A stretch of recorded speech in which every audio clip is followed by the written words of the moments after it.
নমস্কার বন্ধুরা, সীমার রান্নাঘরে আবারও সবাইকে স্বাগতম। দেখুন এখানে আমি কিছুটা পরিমাণ ময়দা নিয়েছি। ময়দাটা আগে আমি ভালো করে চেলে নিয়ে আসলাম। এবার আমি এতে পরিমাণ মতো সাদা তেল আর পরিমাণ মতো নুন দিয়ে ভালো করে আগে ময়দার ডোটা রেডি করে নেব। এখানে আমি কাঁচা লঙ্কা, ধনেপাতা কুচি, পেঁয়াজ কুচি নিয়েছি। ময়দার ডোটা আমার মোটামুটি মাখা হয়ে গেছে। এবার আমি কিছুটা পরিমাণ আলু সেদ্ধ করে নিয়েছিলাম। দেখেই বুঝতে পারলেন আমি আজকে কি বানাতে চলেছি। এই বন্ধুরা, আজকে আমি আলুর পরোটা বানিয়ে আপনাদেরকে দেখাবো।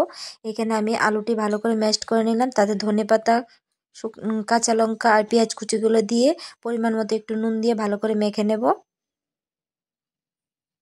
যেভাবে আমি আমাদের আলু ভর্তা বানাই এরকমভাবে বানাবো।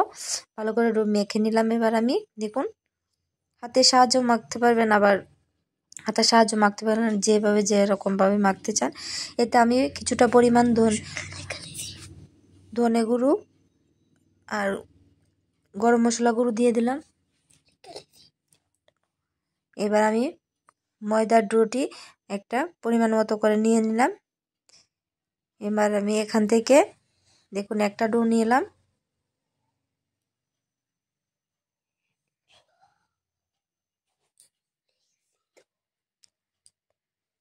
এবার আমি এরকম করে তার মধ্যে আলু মাখাটা দিয়ে দেব।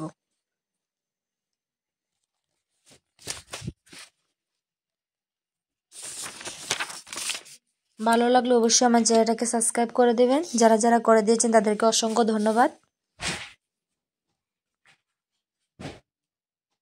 দেখুন এরকমভাবে আমি সবগুলো আটার গুলির মধ্যে সবগুলো দিয়ে দেব, ময়দা। এরকমভাবে আমি বন্ধ করে দেব চারপাশটা দিয়ে। আমি হাতের সাহায্যে একটু চেপে দেব যাতে আমার ডোটা না বেরিয়ে যায়। দিয়ে এরকমভাবে আমি সবটি রেডি করে নেব। এবার আমি একটা বেলনি নেব, নিয়ে এসে তার মধ্যে একটু ময়দা দিয়ে ভালো করে একটু রুটির মতো বানিয়ে নেব। বেশি জোরে চাপ দেবেন না, তাহলে ভিতরে যে আলুটা দেওয়া হয়েছে ওটা বেরিয়ে যাবে। এরকম করে আমি এক এক করে সবগুলো বানিয়ে নেব। এবার আমি একটা প্যানে পরিমাণ মতো সাদা তেল দিয়ে দেব। সরিষার তেলও দিতে পারেন, কোনো অসুবিধা নেই। দিয়ে আমি রুটিটা দিয়ে দেব।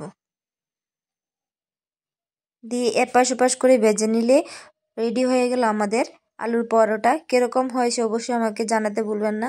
ভালো লাগলে অবশ্যই আমার চ্যানেলটাকে সাবস্ক্রাইব করে দেবেন। যারা করে দিয়েছেন তাদেরকে অসংখ্য ধন্যবাদ। আপনাদের ভালোবাসা আমাকে এগিয়ে নিয়ে যাবে। এভাবে ভালোবাসা দিয়ে যাবেন, ভালোবাসা নিয়ে যাবেন, পাশে থাকবেন বন্ধুরা।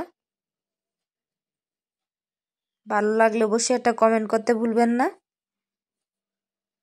দেখুন কি সুন্দরভাবে ফুলে উঠলো। এপাশ ওপাশ করে ভেজে নিলেই হয়ে গেল আমার আলুর পরোটা রেডি।